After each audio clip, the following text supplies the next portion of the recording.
Okay, so people that are tuning in right now, we are not going to show the faces of these people. We checked their story out, and we completely agree that this has to be for personal reasons, nothing to do with what we're about to talk about. Right. This needs to stay off camera. So if you just bear with us and watch feet and listen. I got new shoes. That would be great. Okay. Alright, so just make sure everyone can hear. If you can't hear, let me know. This is a story about your two daughters, yes? Yes. Alright, so tell us about that. Okay. My oldest daughter, she's 20 now. We followed the schedule according to what the doctor said, because, I didn't know any different. And my older daughter had lots of ear infections, just ear infection after ear infection, to the point where they talked about putting tubes in her ears. But so they kept giving us, antibiotics and stuff like that. And we followed the schedule. And then when she got into preschool, the preschool teacher kind of said to us at one time that she was a little concerned about, where she was at kind of developmentally, because she would just tend to play, by herself off in a corner and didn't really want to participate with the rest of the group. And other than that, she was pretty normal, typical child. When she got into kindergarten, the kindergarten teacher said, I think she needs to be tested for maybe ADD or something. And so we took her to the doctor, and they just said, she's really too young, we can't test her yet. And so she was 5 then. So when she got into first grade, she had a new teacher just out of college, and so we kept asking her, well, how she's doing, because we know she had problems in kindergarten. And she just kept saying, oh, she's doing fine. But I think that teacher just didn't really know what to look for. So when she got into second grade, she had a teacher who was very experienced, and in the first week of school, she says, she needs to be tested. She definitely has, some issues that need to be dealt with. So we took her in, and they tested her, and they diagnosed her with ADD. So we put her on a medication. And psychotropic medication. What's that? Did you go to a psychiatrist and have proper medication? Yep. So we had to go to a psychiatrist, and they had to evaluate her and test her and everything. Did she do better on the medication? Yes and no. She had, there were pros to the medication, and there were cons. And so would you say worth it or not? She was on probably 7 different medications, just trying to get one that would work for her. Have you actually read the side effects of these medications? They are. There was one medication that it actually increased her anxieties. So, I took her to the doctor, and I said, this medication's not working. It's increasing her anxieties. And so she wanted to give her an antidepressant for her anxieties. I said, no, I don't want her on 2 medications. This is a young child. And so How young did they start to medicate her? Second grade, so probably about 7. It's really young to be on meds like that. Yeah. So, and then there was another one that she was on that she just dropped weight like crazy. And it's like, this is not good. She just keeps losing weight, So like I said, I think there were 7 different medications for ADD that we tried. And I just thought it was terrible. When she got to be a teenager, she's like, Mom, I don't like these drugs. I don't want to take them. But we could see benefits where she would do better in school on them, but she didn't like the way they made her feel. So, I said, well, if you don't want to take them anymore, then you don't have to. And she struggled a lot in school. It actually took her an extra year to get through school to finally graduate. And she was off the ADD meds, and then at one time she got on some anxiety meds because her anxieties were so bad that she couldn't focus. She felt sick all the time, headaches, stomach aches. She was missing a lot of school. And then she got on the anxiety meds, and she did better. She did good for a year. And but like I said, it took her an extra year to graduate just because she had so many challenges trying to get through school. So now with her, she also had the Gardasil because I didn't know any better. And I was very hesitant about it. For some reason, I didn't like it. But my sister at the time was going through college, and she was writing a paper on the Gardasil vaccine. And so she needed like an audience. And so she came to my house, and she presented it, and of course she told us all the good points of it. And the other thing was that my cousin... So your sister was writing a paper? For college. And she thought it was an amazing vaccine? Yeah, she talked it up, thought it was really good, talked about how it cures cancer and whatever. And my cousin, right about that same time, or right before that, she lives in Tennessee, and she was in the hospital with cervical cancer, and she almost died.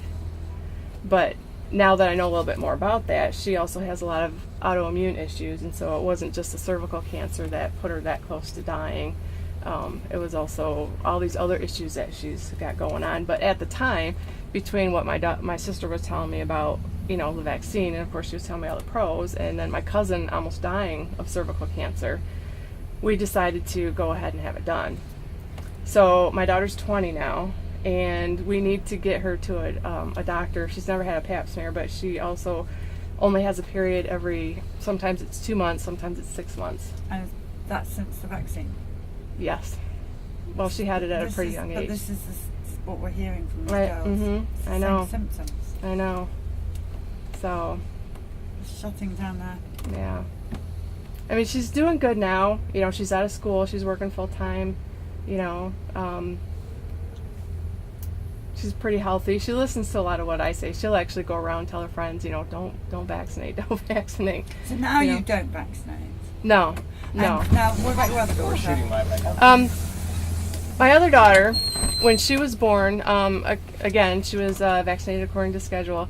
When she was a baby, I tell this to people all the time, that she cried literally for 4 months. It was like 4.5 months. She would just cry and cry and cry, and I never knew what was wrong with her. I took her back to the doctor, and the doctor actually told me that her brain was swollen, but never told me why. And at the time, I never connected it, and luckily, she never had any effects of that episode. But I remember the doctor telling me that her brain was swollen, and that's why she was crying and unhappy all the time. And I'm thinking, why is her brain swollen? But they never told me. And so she was vaccinated according to schedule. But other than that, she really hasn't had any issues. She's very smart. She graduated 1.5 years early from high school. How old are you? I'm 17. The only thing, she also had the Gardasil, and I don't know if this is a Gardasil thing or not, but she became pregnant with her at 15, and she went in for the people that can't see right now, we have a little girl.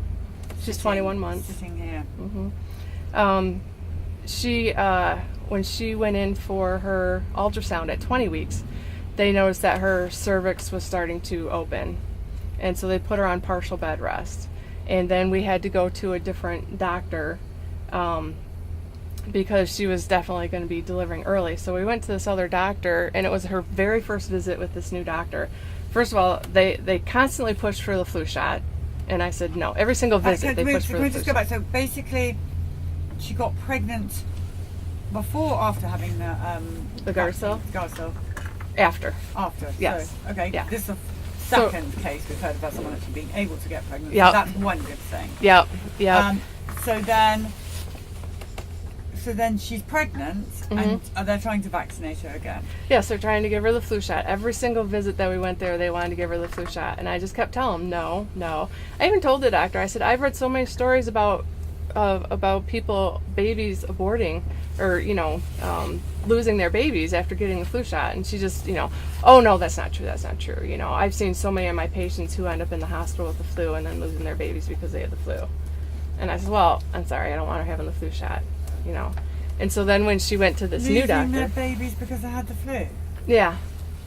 I don't see how these people can even believe the stuff that's coming out of their mouth. I know. Yeah. Well, this was also the doctor that really pushed us into getting the Gardasil too. So she was nice doctor. I mean, we really liked her. Really but nice until you say no or you question more vaccines, and then they're not. Yeah.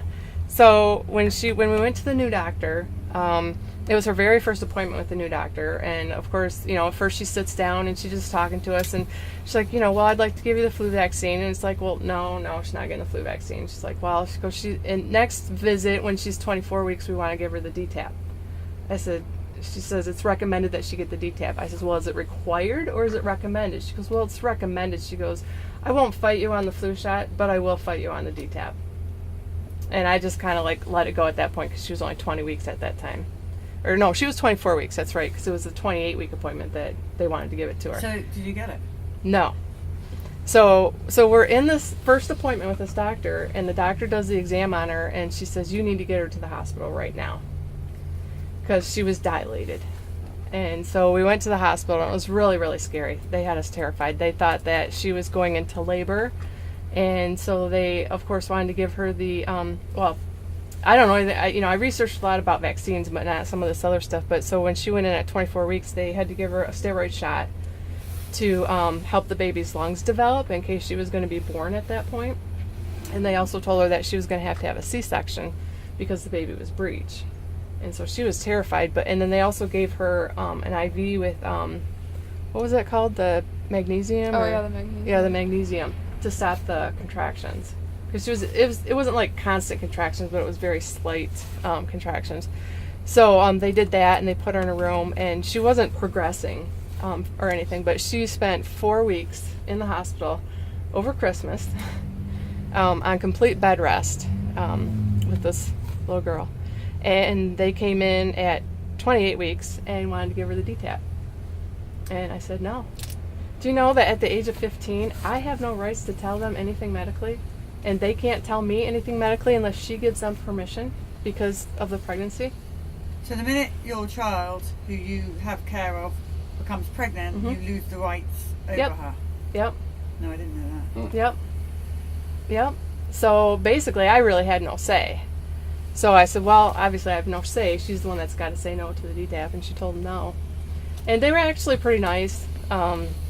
They didn't continue to push it while she was still at the hospital.